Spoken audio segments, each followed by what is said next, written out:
This is the book of Sirach or Ecclesiasticus, chapter 25, verse 19, and it reads, All wickedness is but little to the wickedness of a woman.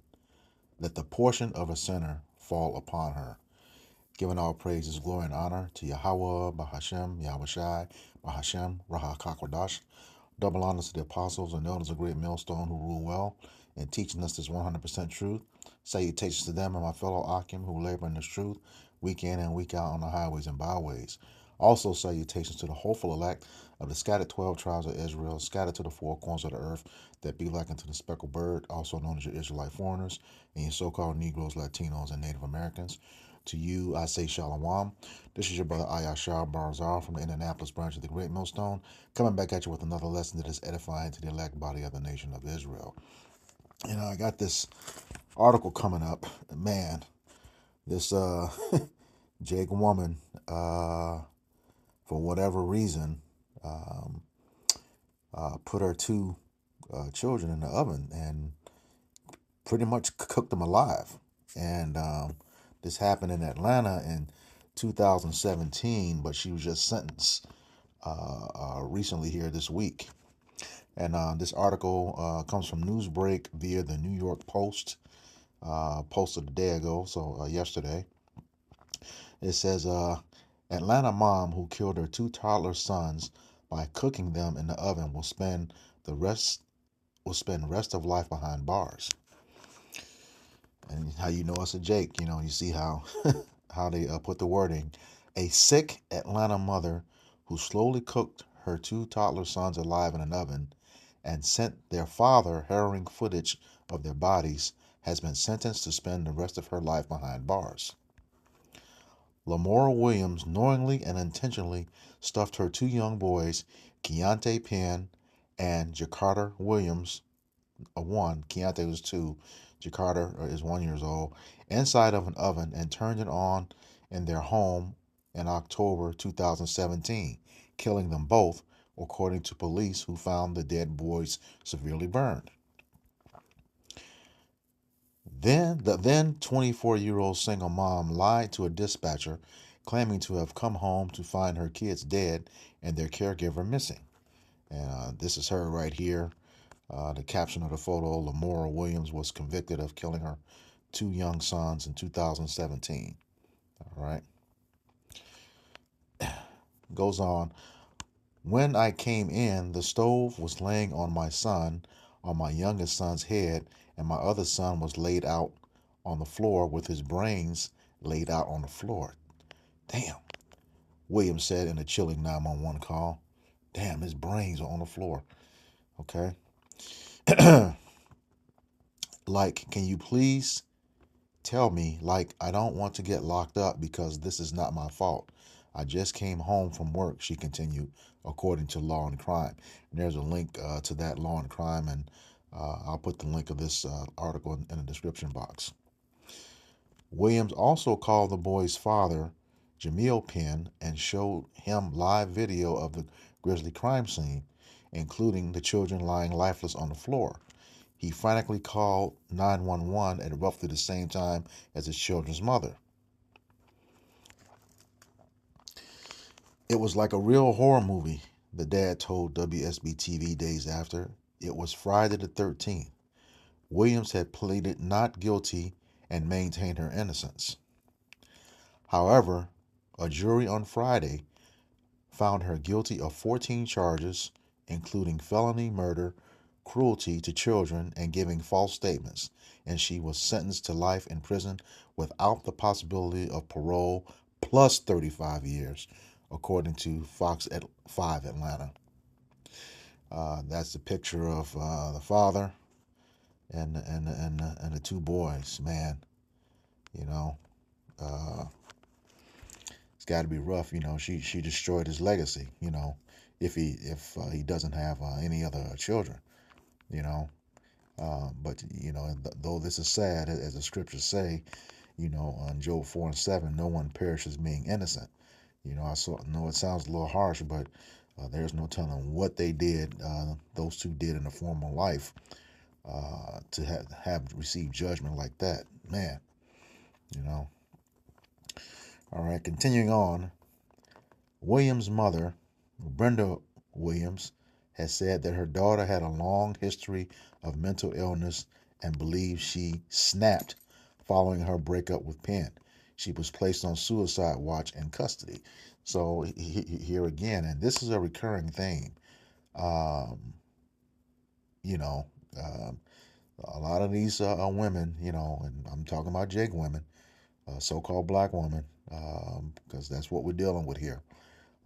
Like to get at the man through his children, and she definitely did that here.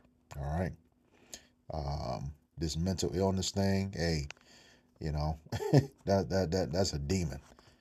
For you to do that to two kids. All right, helpless kids, 2 and 1. You know, continue on.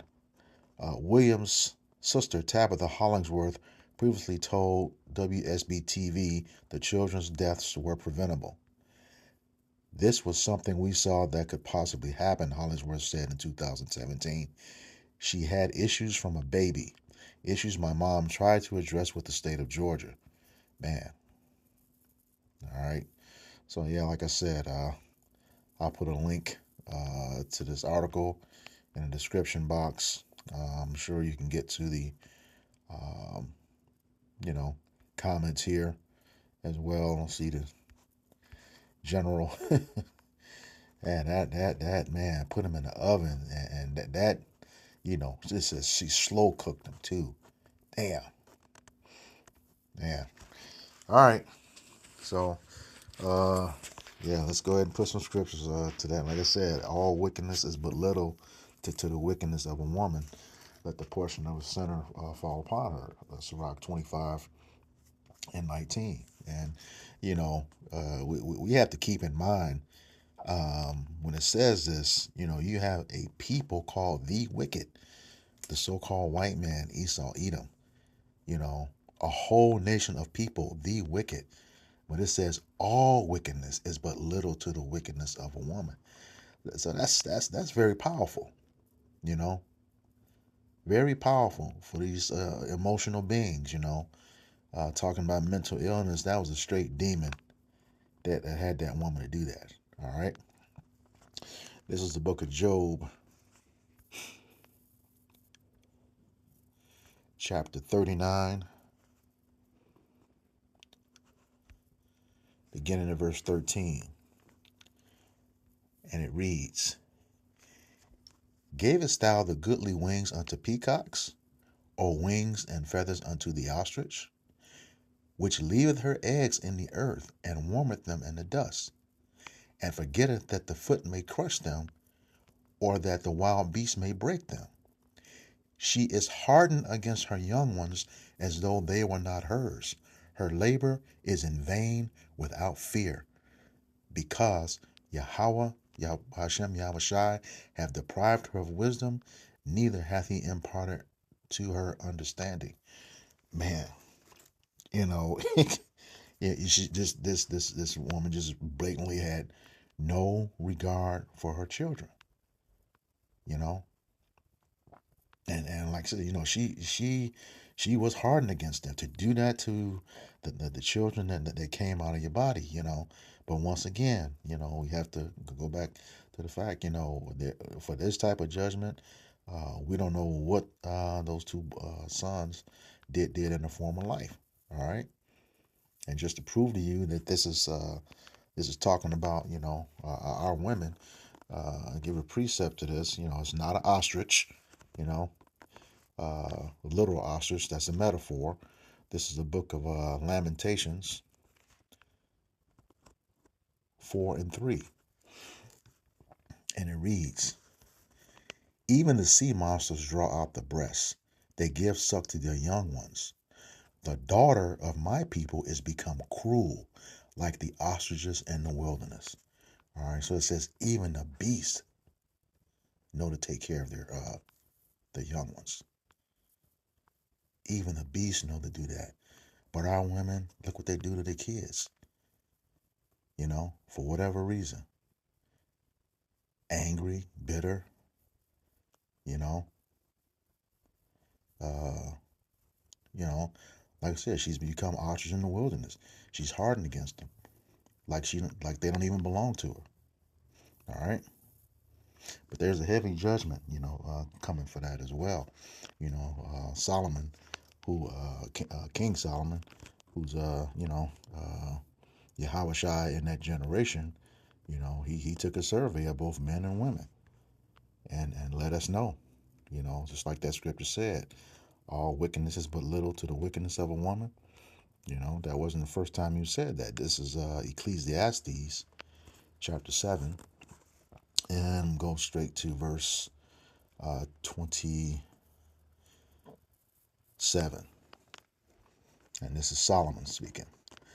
And it reads, "Behold, this have I found, saith the preacher, counting one by one to find the account." So he's taking a survey, all right? He says, "Which yet my soul seeketh, but I find not. One man among 1,000 have I found, but a woman among all those have I not found." Wow. So for every 1,000 men, he would find one righteous man. Every 1,000 women, he wouldn't find any, you know. Wow. I mean, it is what it is, you know. It is what it is. And, a lot of these women talk about, they want a God-fearing man. Well, when if he's the true, true God-fearing man, you have a problem with that because he's going to be contrary to what you believe. This wicked place has propped you up over the man. Okay, and when he's coming righteously, it's gonna be he's gonna have a problem with you.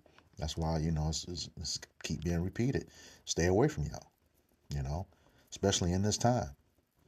You know, but that judgment once again, like I said, it's gonna be heavy. This is Ezekiel chapter 9, beginning in verse 4, and it reads, "And Yahweh Bashem Yahushai said unto him, Go through the midst of the city, through the midst of Jerusalem, and set a mark upon the foreheads of the men that sigh and cry for all the abominations that be done in the midst thereof." And who is that? That's the servants of Yahweh Bashem Yahushai, his prophets. Okay, and that's a mark of exemption from the Hebrew word thawah. Okay, it's not a literal mark. He's just marking them from exemption from judgment. All right, and goes on. "And to the others he said in mine hearing, Go ye after him through the city and smite." Smite. That means kill, get rid of you. You know, the ones that have the mark, that the wah, gonna be saved. Okay. He says, "Let not your eye spare, neither have pity." No pity, no mercy. Whatever method, whatever spirit of vengeance is used to take you out is going to do it. You may be in one piece, you may be in multiple pieces. It don't matter. He says, "Let not your eye spare, neither have ye pity." Have no, you know, man. Here it goes. It says, "Slay utterly old and young, men and women, both maids, women, and little children," which, boys and girls. Okay. All right. And women, that's three times in the same scripture. Okay. "But come not near any man upon whom is the mark, and begin at my sanctuary." Okay, his people. Then they began at the ancient men which were before the houses. That's you. A lot of you leaders. Okay, call yourselves prophets. Speaking blasphemies and false doctrines. All right. So yeah, man, that's something else. To cook your kids, but hey, she's going to be in jail for the rest of her life, and you know, I don't hear how much what the women do in prison. for, doing some bad stuff to kids, but we know on the men's side what they do to men who mess with kids. So with that, I hope this lesson was edifying to the elect body of the nation of Israel. Once again, I'm going to give all praises, glory, and honor to Yahweh, Bahashem, Yahweh Shai, Bahashem, Rahakakodash. Double honors to the apostles and elders of great millstone who rule well and teaching us this 100% truth. Salutations to them and my fellow Akim who labor in this truth week in and week out on the highways and byways. Also, salutations to the hopeful elect of the scattered 12 tribes of Israel, scattered to the four corners of the earth, that be like unto the speckled bird, also known as your Israelite foreigners, and your so-called Negroes, Latinos, and Native Americans. To you, I say Shalom.